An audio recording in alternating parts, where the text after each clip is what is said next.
Hey,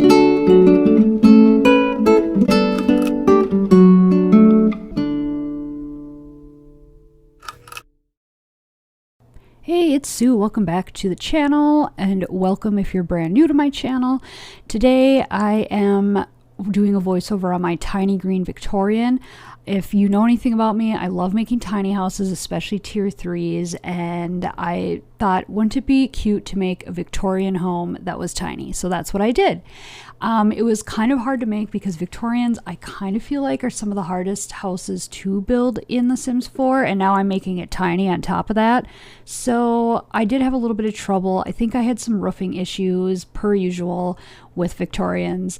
It just could not get it to look the way I wanted it to look, but in the end, I ended up loving this house, and I didn't know what color to make it. I think I may have cut out my color changes in here because I kept changing the color. I just wanted something different, and I'm like, you know what, I've never had a greenhouse before, so I made it green, hence the name Tiny Green Victorian.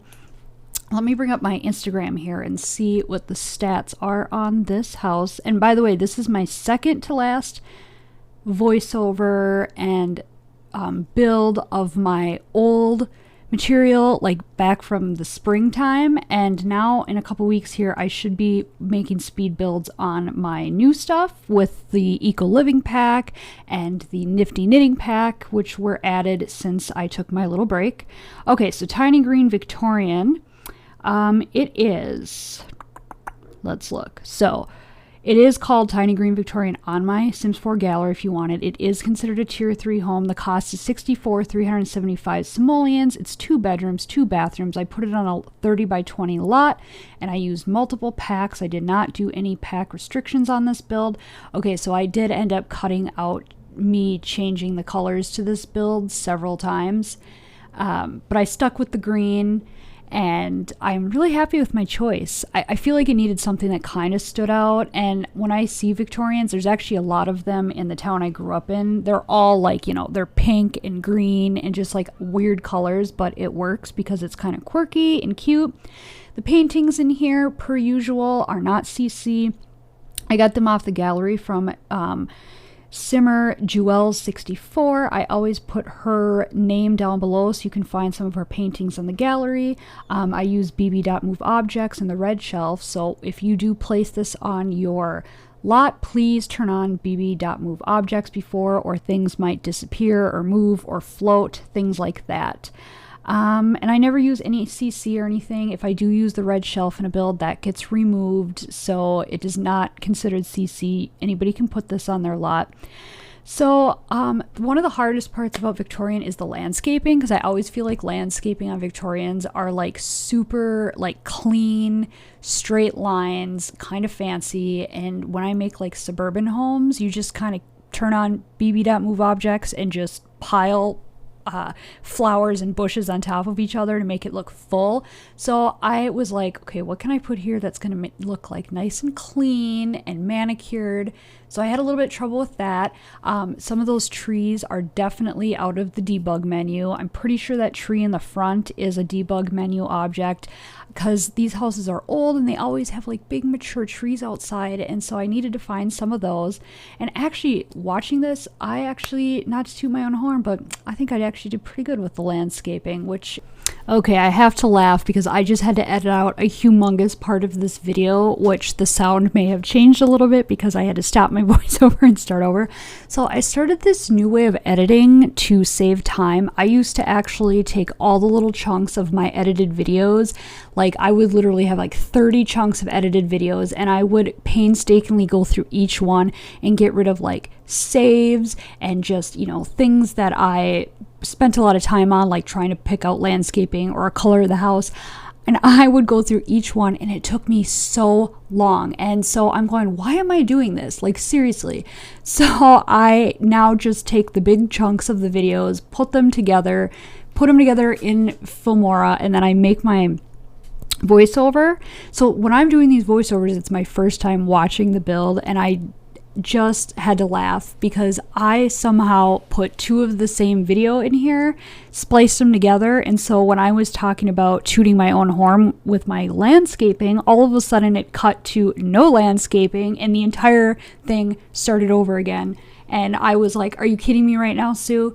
So I had to go through and edit a humongous chunk out of this video just now. So I think this is probably going to be my new thing, but I've now edited between yesterday and today like 8 videos, whereas before I was doing like 2 a week. That's how long it took me. And if I have to just watch the video while I'm doing a voiceover and edit a chunk here and there, that's still way better than what I used to do. So some of these voiceovers might be weird because you're like, whoa, she totally switched topics here, which I totally did because I don't even remember what the last thing I said was. So anyway, back to the landscaping. I really went all out with this one because, again, with Victorian builds, I just feel like they are always, sorry, my dog is adjusting in my lap. I feel like they're always very like, is regal the word maybe? Or like they're just like over the top and just manicured landscaping, very mature trees.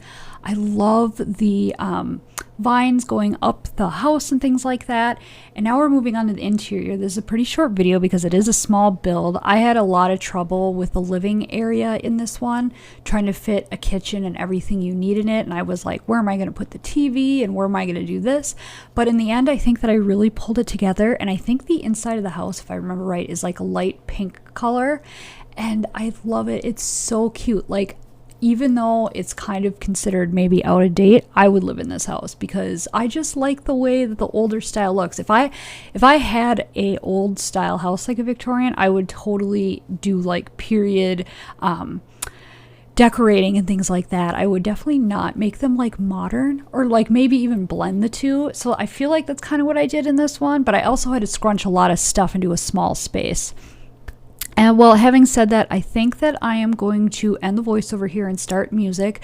Links to my social media are below. Please follow me on that. If you have any ideas for some content that you'd like to see on my channel, like Animal Crossing or Let's Plays, Let's Builds, let me know.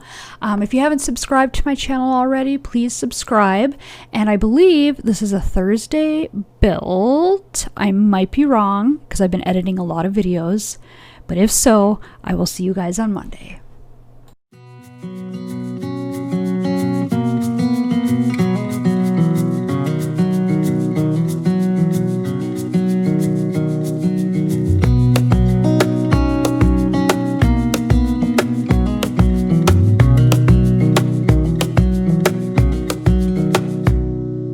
Wish that I could stay in this moment forever, so I can hold you in my arms. I will carry you on my shoulders as long as I'm able. Scare the monsters under your bed, deep in the body.